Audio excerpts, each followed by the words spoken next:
to Intergalactic the Heretic Prophet. Guys, I know you're excited about this game. Don't lie to me. Every single one of you watching this right now is excited as fuck for Intergalactic the Heretic Prophet. This is going to be the #1 video game on the market, in the world, in the universe when it releases. You know it. I know it. We all know it. Don't deny it.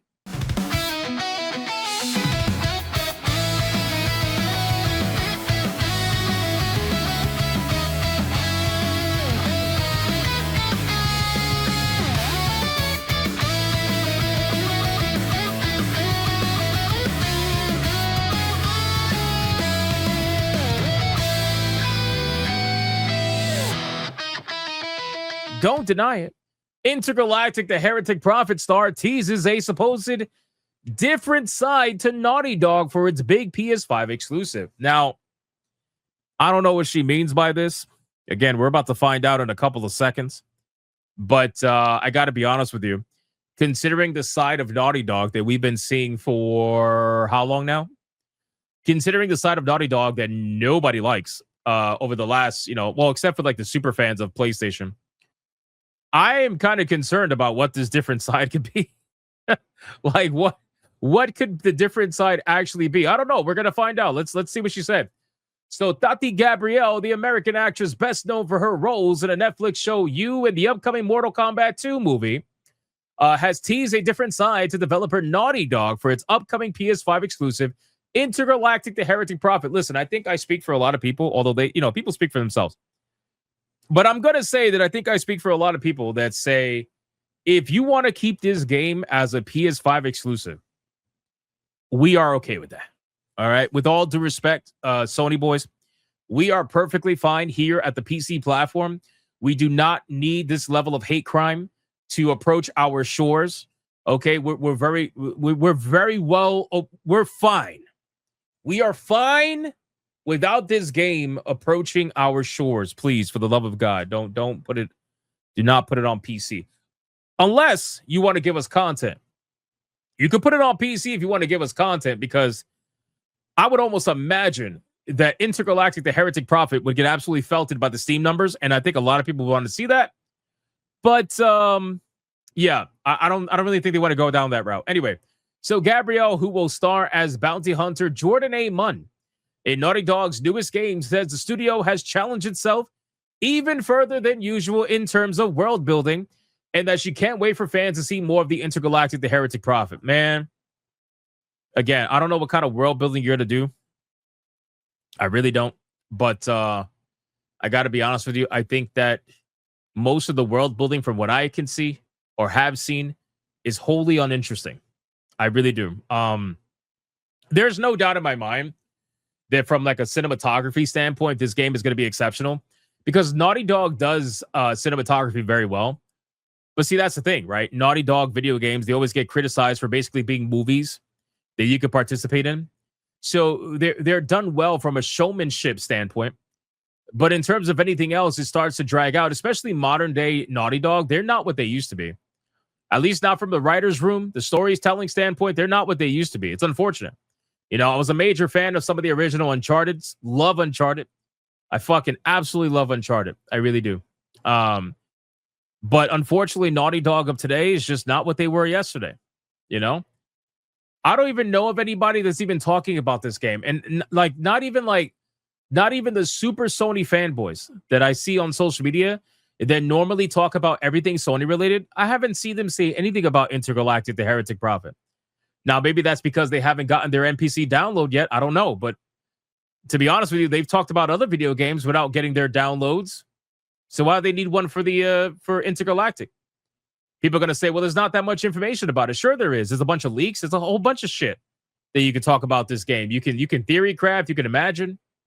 You can think about what's going to happen, all that stuff. But nobody's talking about this game. But I will say this. The silence is going to be absolutely broken. Obviously, 3 months before release, the 90-day marketing cycle that's going to happen with this game, like most video games, where they're going to go insane for 90 days and then eventually release the game. Then you're going to see a whole bunch of people streaming the game with hashtag ad in their descriptions, right? Or you're going to see a whole bunch of influencers that are going to be posting their collector's editions or controllers or whatever else they get from Naughty Dog.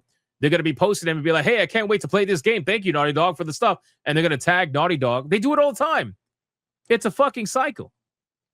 Hypno will be paid to play it. I am not playing this game whatsoever. I just want to make that very clear.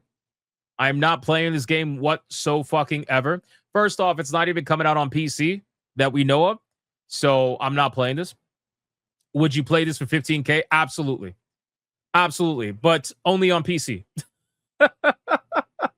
Only on PC. For $15,000. Listen, I'm being honest with you, man. I'm being honest with you. $15,000, we could have a conversation, brother. We could definitely have a conversation. But it's got to come out on PC, man. I'm not buying this shit on PS5. Ew, bro. I'm good. I'm okay. But hey, $15,000, we can have a conversation for sure. For sure.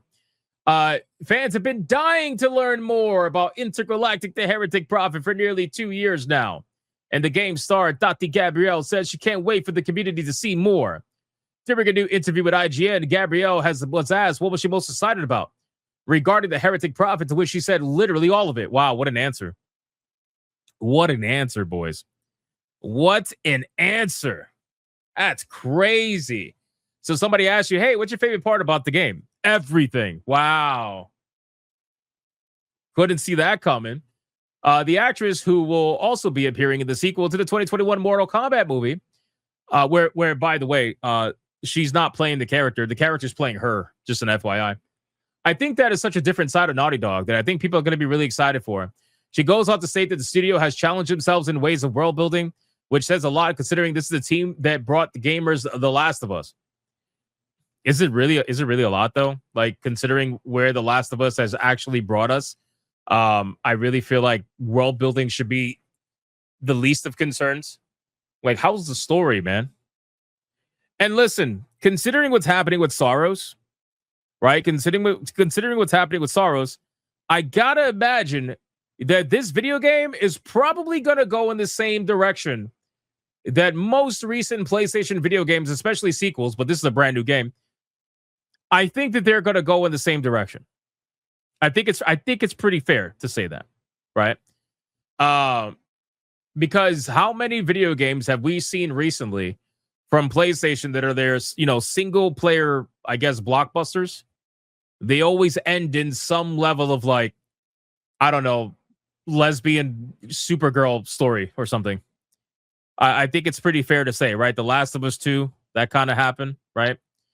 Aloy turned gay, apparently, in the DLC for the second game or something like that.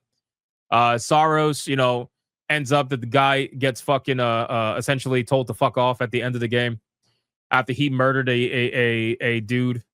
And his wife found out about it, and he also cheated on his wife, and she left, and the whole thing is in it. It's just a whole fucking cluster. It's a whole cluster. If there's no scissoring, you're not buying it. I'm positive there's going to be scissoring. Now, whether it's like scissoring in space or scissoring like in your ship or something, I'm positive it's going to be scissoring for sure.